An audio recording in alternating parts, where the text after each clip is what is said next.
Salut les aquariophiles, c'est Akomala, j'espère que vous allez bien. Aujourd'hui on se retrouve pour une vidéo qui m'a été très demandée. C'est la présentation de mes bacs. Alors oui, vous avez été très nombreux à savoir un peu ce que j'ai à la maison. Alors j'ai pas des choses faramineuses, hein. J'ai des aquariums un peu classiques. Néanmoins, ça peut être intéressant de vous montrer ce qu'il y a dedans. En termes de plantes, de déco, etc. Puis surtout d'espèces. Voilà, donc en tout j'ai 3 bacs, 2 petits et un peu plus gros. Et puis je travaille sur un autre projet que je vous présenterai une prochaine fois. Là je suis en train de le monter. Donc je vous ferai une vidéo tuto, voilà, comment faire la création de ce fameux projet. Et vous présenter les espèces qui seront à l'intérieur. On part tout de suite sur le plus petit volume. Et puis on y va, on va monter crescendo. C'est parti!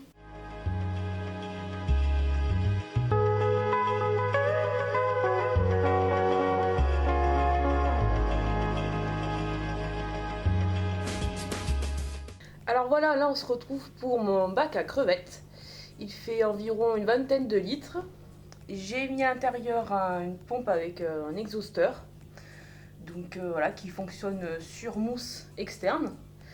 On a ensuite en termes d'éclairage une petite LED qui était vendue en fait avec le bac et c'est largement suffisant par rapport aux plantes que j'ai à l'intérieur. En substrat, c'est du Manado. J'ai mis simplement cette couche là, ça suffit largement. Vous pouvez mettre un sol supplémentaire, ça peut être du sable de Loire, du gravier. Voilà, donc moi j'ai laissé juste Manado parce que ça permet de faire à la fois un sol plus ou moins technique et un sol de décoration. Donc c'est très bien. Ça permet de faire des économies aussi. Après en termes de décor, là j'ai une cachette. Donc en fait c'est une sorte de caillou, un galet, avec un trou à l'intérieur. Donc ça c'est pas mal pour que les crevettes puissent s'y réfugier. On a une petite racine, là. Donc celle-ci je l'avais trouvée en bord de rivière, que j'avais désinfectée, enfin voilà, tout le processus. Vous pouvez le retrouver dans ma vidéo de comment préparer mes racines maison. Donc là je l'ai mise à l'intérieur et s'en sert pas mal comme support, vous voyez il y en a déjà dessus. Et puis après en termes de plantes, ça c'est celle que je vous avais présentée dans ma vidéo sur les boutures des plantes. Vous pourrez retrouver le nom sur cette vidéo là. Là je l'ai plus en tête. Mais j'en ai de partout dans tous les bacs. C'est une plante qui pousse très très bien. Et puis j'ai aussi de la mousse de Java. Donc je l'ai mis un peu à l'arrache au fond parce que pour l'instant je l'ai mise là pour la stocker. Ensuite, je vais prendre des morceaux, essayer d'en mettre un peu partout et l'utiliser dans d'autres aquariums. Donc là, je l'ai mis au fond. Écoutez, ça leur sert de cachette, de support. Elles peuvent trouver de la nourriture dedans, etc. Pour les crevettes, vous vous rappelez, j'avais fait un unboxing sur le site Aquachange. Et j'avais commandé des Neocaridina, Heteropoda, des Blue Velvet. J'en avais une petite dizaine, il me semble. Et bon, j'ai eu beaucoup de pertes. Voilà. Il m'en reste plus qu'une seule qui finalement s'est bien adaptée. Elle est cachée quelque part. Elle a bien grossi, elle va très bien. Et les autres, voilà, sont mortes. Alors, à quoi c'est dû? Ça peut être plusieurs choses, hein. Déjà, à l'origine, c'est vrai que des crevettes sur des sites ou dans des gros sites d'élevage, elles sont beaucoup plus fragiles. Ça peut venir de là, ça peut venir de l'acclimatation. Voilà, j'ai fait une acclimatation pour les raids et ça s'est très bien passé, donc j'ai fait la même chose. Donc peut-être que ça peut venir de là, mais voilà, je sais pas trop. Sinon, parce que les raids seraient déjà mortes aussi, hein, depuis le temps, si j'avais mal fait l'acclimatation, donc je sais pas. Ou est-ce que c'est l'eau? Je sais pas non plus. Donc moi je pense plus que c'était l'espèce ou la souche que j'ai eue qui était un petit peu fragile. Mais bon, ça je vous l'avais dit, c'est quand même mieux de vous fournir chez des particuliers. Et là les raids, pareil, j'avais pris sur le site aussi, bon ça a l'air d'aller. Les raids ont quand même beaucoup plus de capacité à s'adapter à de nouveaux environnements, à des nouveaux paramètres. Donc voilà, là j'en ai à peu près une vingtaine, et j'ai eu une perte, une ou deux. Et puis les autres, elles ont fait leur mue et tout va bien. Donc ça c'est des Neocaridina Heteropoda Red Cherry. Donc une vingtaine, et plus la Blue Velvet qui est quelque part, je sais pas où. Si j'arrive à vous la trouver tout à l'heure, je vous la mettrai.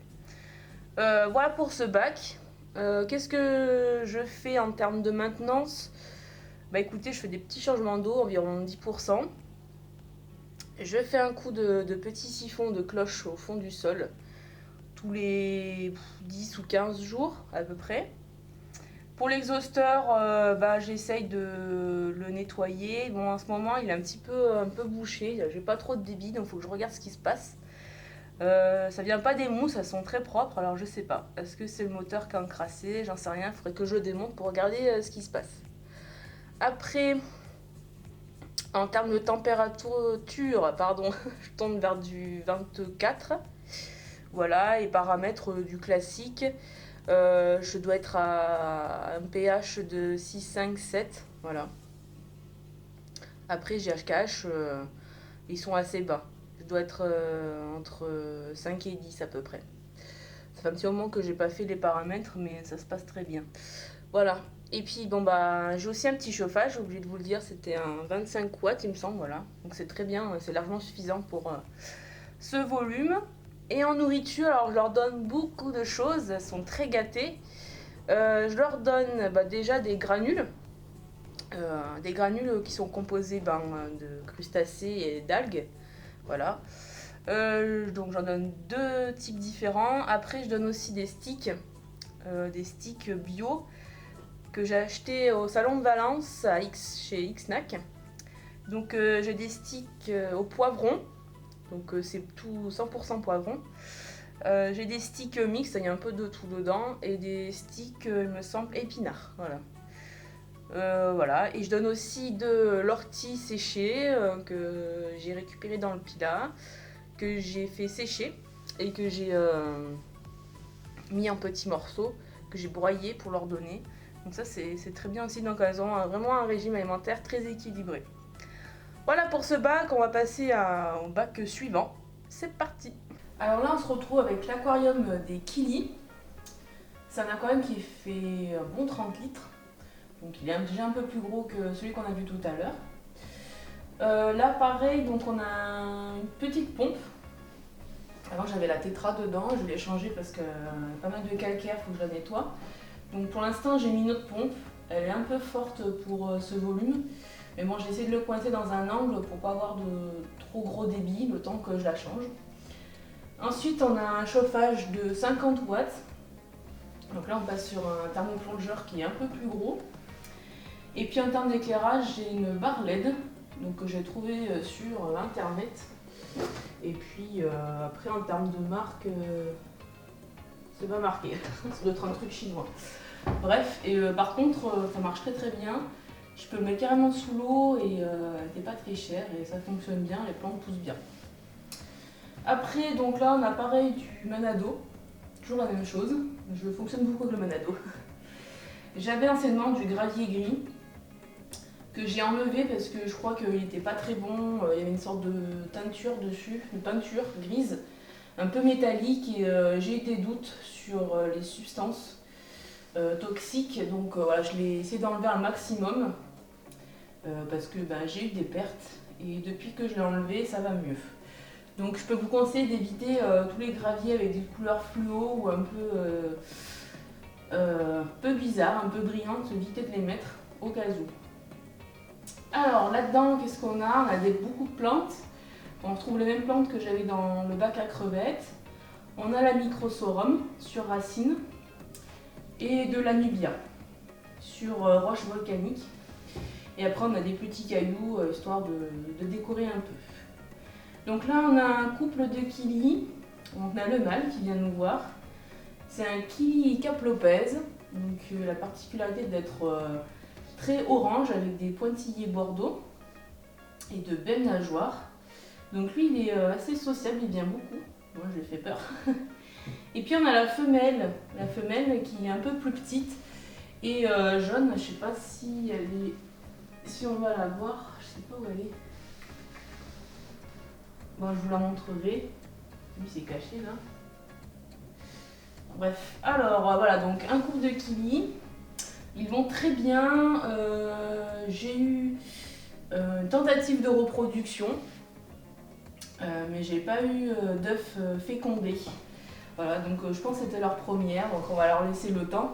Mais en tout cas, le mâle est très actif et la femelle toujours prête à s'accoupler, donc ça c'est cool. On va dire qu'ils sont dans un âge très actif. Voilà, ils sont jeunes et tout va bien. Donc tant mieux. Pareil pour la maintenance, je fais comme l'autre bac, je fais 10% d'eau, nettoyage du sol. Et puis entretien des vitres parce que là je suis quand même pas loin d'une fenêtre donc j'ai un peu plus d'algues. Mais ça va, c'est quand même assez propre. Et puis pour les paramètres, j'ai un pH un peu plus acide parce que l'équilibre demande un pH un peu plus acide. Donc je tourne dans les pH à 6. Et pour le GH/AKH, je suis entre 3 et 7 à peu près, ça varie parfois. Mais voilà, ça se maintient assez bien. Température, pareil, je suis dans les 23-24, ça suffit largement. Et puis voilà, pour ce bac Akili, tout se passe bien, on verra peut-être s'il y a de la repro. Et si c'est le cas, je vous dirai si ça fonctionne. Je vous tiendrai au courant. Donc là, en fait, on a la femelle qui vient d'arriver. Elle est juste sur la pierre qui est là, volcanique. Donc vous voyez, elle est un peu plus jaune. Elle n'est pas aussi flashy que le mâle, mais elle est quand même assez colorée comparée à d'autres espèces. Bon, on va passer sur maintenant le plus gros bac, qui reste assez petit à mon goût. J'aimerais avoir plus gros, mais on verra ça plus tard, parce qu'il faut de l'espace. Mais il y a quand même des espèces intéressantes à voir, donc c'est parti. Voilà, on se retrouve pour le dernier aquarium, quand même plus gros, hein, vous pouvez le constater. Donc c'est un 80 litres. Dans cet aquarium, on a deux espèces différentes. Et en termes d'accessoires, et de matériel, de sol et de plantes, on a toujours le fameux Manado ici. Donc j'ai mis une bonne couche parce que j'ai pas mal de plantes quand même. Et par-dessus, c'est un sol de petits cailloux de rivière. Donc ça, j'ai trouvé ça dans une petite jardinerie, petite animalerie. Et pour pas grand-chose, on a un sol qui est vraiment très naturel. J'ai dû mettre 2 sacs de 5 litres à peu près. Voilà. Donc ça fait quand même un très bon rendu. Ça vieillit bien. Ensuite, on a une grosse roche ici avec un trou à l'intérieur que j'avais trouvé dans la forêt. Pareil, j'ai nettoyé. Et je l'ai gardé parce que ça permettait de faire une bonne cachette aussi. On a ensuite plusieurs racines. Pareil, des racines que j'ai trouvées au même endroit, au bord d'une rivière. Donc là, on a une grosse souche et puis j'ai récupéré d'autres branches pour essayer de reconstituer une sorte de grosse racine qui s'étend le long de l'aquarium. Voilà. Et puis j'en ai mis une autre un peu plus grosse, un peu plus large de ce côté. Pareil pour faire plus joli et pour aussi présenter d'autres cachettes aux poissons. Pour les plantes, toujours les mêmes. Vous voyez qu'elles poussent très bien, je fais beaucoup de boutures. Faut que je rajoute un petit peu d'eau parce qu'il y a très peu de temps, on a dû mettre du parquet et j'ai dû déplacer l'aquarium. Donc vous comprenez bien que j'ai dû vider l'aquarium pour le bouger et j'ai pas pu garder la totalité de l'eau. Donc je dois encore rajouter de l'eau, mais je fais ça progressivement par rajouter de l'eau du robinet d'un coup, c'est pas très bon. Donc voilà, là j'ai laissé tourner quelques jours et là je vais en rajouter je pense demain, histoire de combler ce qui reste. Donc ça va permettre de remonter un peu les plantes aussi qui sont un peu à l'avant. Voilà, pour le chauffage c'est un Hydor de 100 watts. Pour la pompe c'est une petite pompe externe EIM. Et l'éclairage, c'est 2 remplettes, je ne sais pas si on va les voir légèrement. Voilà. C'est 2 remplettes, une chaude et une froide, qui sont reliées à un programmateur que je vais vous montrer juste après. C'est un programmateur qu'on trouve sur internet qui vaut une petite vingtaine d'euros et qui permet de programmer un cycle journalier très naturel. Donc on peut très bien simuler un lever et un coucher de soleil avec des passages de nuages. Donc c'est un éclairage très adapté et voilà, qui permet de procurer un éclairage naturel pour tous ces petits poissons. C'est quelque chose de très progressif, c'est très sympa, c'est très bon rendu. Ensuite, tout simplement en termes d'espèces, on va y aller. Donc, J'ai été partie sur 3 Laetacara curviceps.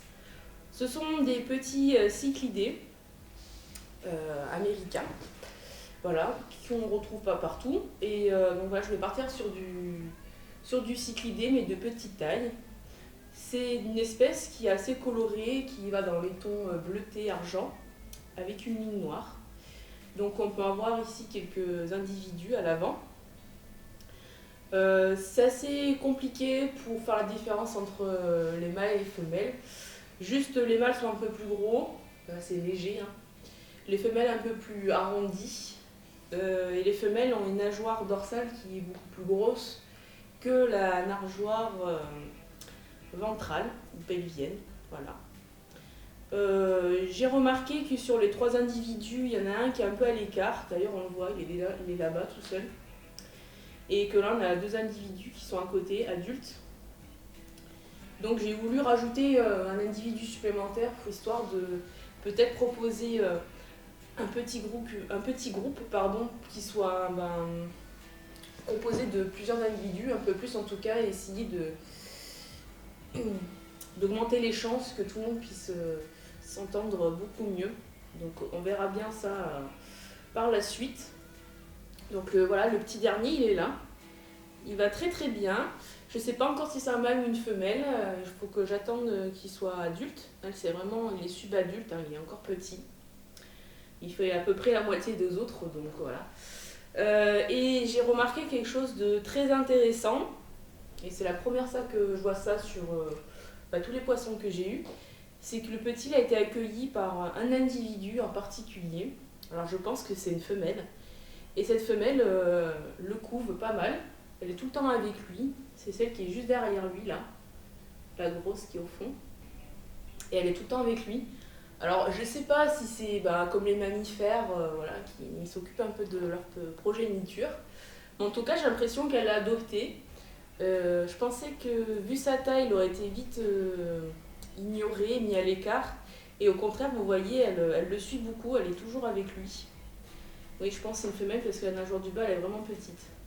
Donc voilà, c'est, je pense, une maman qui a adopté le petit. C'est vraiment sympa à voir. Vous voyez, elle est toujours derrière lui à le surveiller au cas où. Voilà. Voilà. Le petit, il est là, la maman, elle est là. Maman adoptive, on va dire. Elle est toujours avec lui, tout le temps.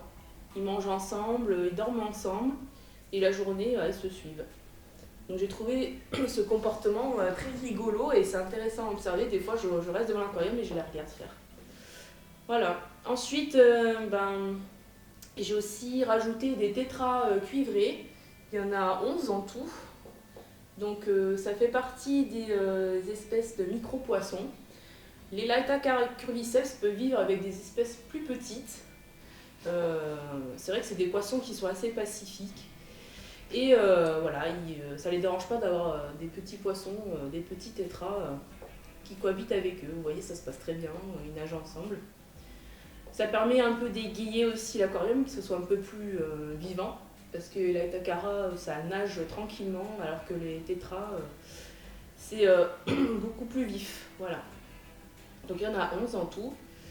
Donc ça, vous pouvez en mettre dans des aquariums un peu plus petits, 60 litres, c'est pas mal. Vous pouvez mettre un groupe d'individus, une dizaine, et ça fonctionne bien. Donc là, avec les Laetacara, il faut mettre beaucoup de micro-poissons. Ça ne les dérange pas. Après, quand ça fait à peu près leur taille ou plus gros, là, ils vont pas aimer, ils vont être assez agressifs. Donc voilà, il vaut mieux éviter les grosses espèces et plutôt partir sur des plus petits poissons. Pour la nourriture, je leur donne des granules et de la nourriture congelée. Pour les granules, ça va être un granule spécifique pour les cyclidés. Alors j'ai différentes tailles parce que vous voyez qu'il y a des adultes et des plus petits. Pareil pour les tétras, je donne du granule avec une faible granulométrie pour qu'ils puissent manger les petits granules aussi. Donc je distribue en général les petits granules pour les tétras parce qu'ils sont très gourmands.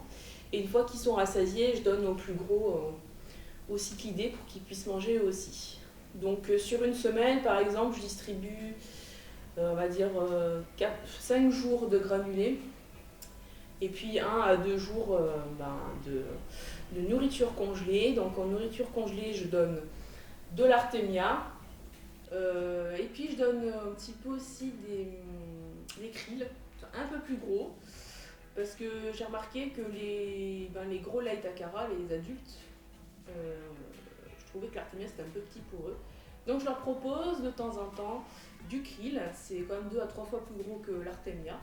Et ils arrivent à bien le manger, ils aiment bien ça. D'ailleurs j'en ai donné hier, il n'y a plus rien du tout, ils ont du tout mangé. Donc voilà, j'essaie d'adapter la nourriture en fonction de la taille des bouches des poissons. Et puis de varier un peu l'alimentation pour qu'ils aient un peu de tout. Après, pour tous mes poissons, je donne à manger 1 fois par jour, ça suffit largement, ça permet de ne pas trop polluer le bac.